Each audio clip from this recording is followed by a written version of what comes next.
Monsieur le président, monsieur le ministre, monsieur le rapporteur, monsieur le président de la commission, mes chers collègues. Pour la deuxième fois en moins d'un an, nous voici à nouveau invités à légiférer pour remettre en cause l'exercice du droit de grève dans les transports. Après les contrôleurs aériens, cette fois-ci, c'est en raison d'un mouvement social ayant touché les contrôleurs de la SNCF que l'on veut porter atteinte à l'exercice de ce droit constitutionnel. C'est donc ainsi en France, à chaque fois que l'on traverse une turbulence, on légifère. Cet empressement à vouloir remettre en cause le droit de grève tranche avec la lenteur de considérer la situation en amont de ces mouvements. En 2022, le TGV affichait un taux de retard de 14,3%. En 2023, la conclusion du bilan annuel de l'autorité de la qualité de service dans les transports le soulignait, la ponctualité de l'ensemble des services ferroviaires s'est globalement dégradée, que ce soit par rapport à 2019 ou 2021. La Cour des comptes dit la même chose pour les transports franciliens. Sur la ligne B, par exemple, elle écrit dans son rapport « Il ne se passe pas de semaine sans que des incidents de toute nature fassent l'actualité ». La situation n'est pas différente sur le reste du territoire où, par exemple, dans mon département, la ligne Bergerac-Bordeaux subit régulièrement des retards ou des suppressions de trains par manque de personnel formé. Quand la majorité sénatoriale veut interdire les grèves durant les heures de pointe et les vacances scolaires, nous voulons des transports qui fonctionnent toute l'année, y compris quand il n'y a pas de grève. Alors que le fret SNCF a dû se soumettre aux injonctions de Bruxelles, notre Assemblée, pas plus que notre commission d'ailleurs, ne se sont emparés du sujet pour, par exemple, faire reconnaître le fret ferroviaire d'utilité publique. Nous aurions pu alors expertiser les suites découlant de la décision gouvernementale de livrer 20% du chiffre d'affaires de fret SNCF à la concurrence.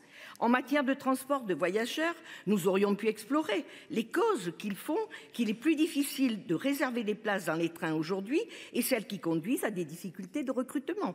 Au nom de la rentabilité financière et des réformes libérales imposées, on a abandonné le statut des cheminots et par manque de moyens humains et matériels, on a abandonné aussi l'entretien du réseau. Où sont, monsieur le ministre, les 100 milliards d'euros annoncés par Madame Borne? Où en est la promesse d'une nouvelle donne ferroviaire? Participant de cette même démarche, on livre à la concurrence le réseau de bus de la RATP, ouvrant la voie à une privatisation.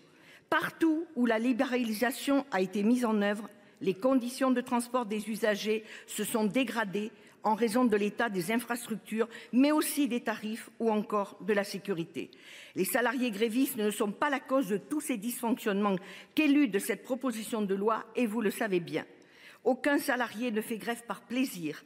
Ils perdent leur salaire pour défendre leur outil de travail et le service public aux usagers.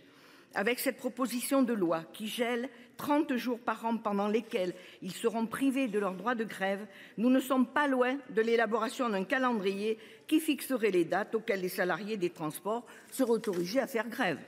Ce sont les grèves de 1936 qui ont permis les premiers congés payés, le salaire minimum, l'encadrement du temps de travail. Ce sont ces grèves féministes aussi qui ont permis des avancées dans l'égalité femmes-hommes, comme avec la constitutionnalisation de l'IVG récemment entérinée. Interdit sous le régime de Vichy, le droit de grève a été constitutionnalisé en 1946, porté alors par toutes les forces politiques de l'époque. Évoquer ce droit, c'est donc convoquer notre histoire et la conquête d'une de nos libertés les plus absolues et pour laquelle des hommes et des femmes sont morts pour le défendre. Je pense notamment aux canuts lyonnais et aux mineurs du Nord. Enfin, je veux rappeler ici une évidence. Les grèves sont le résultat de négociations qui n'ont pas eu lieu en amont ou maltraitées et qui éclatent aussi lorsque la démocratie est bafouée comme elle a été lors de la réforme des retraites il y a tout juste un an. À 3 mois des Jeux Olympiques, ce texte est une provocation qui risque de mettre le feu aux poudres dans un contexte de grave crise sociale qui touche la majorité des Françaises et des Français.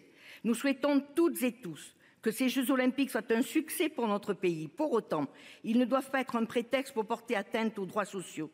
Le droit de grève est constitutif de notre démocratie, de notre République. En ne votant pas ce texte, mon groupe communiste République Citoyen Écologiste Kanaki apporte tout son soutien et son respect aux syndicats, à tous les grévistes qui se sont mobilisés par le passé et à celles et ceux qui le feront encore pour défendre le progrès social et écologique ainsi que les droits des travailleuses et travailleurs de notre pays. Merci. La parole est à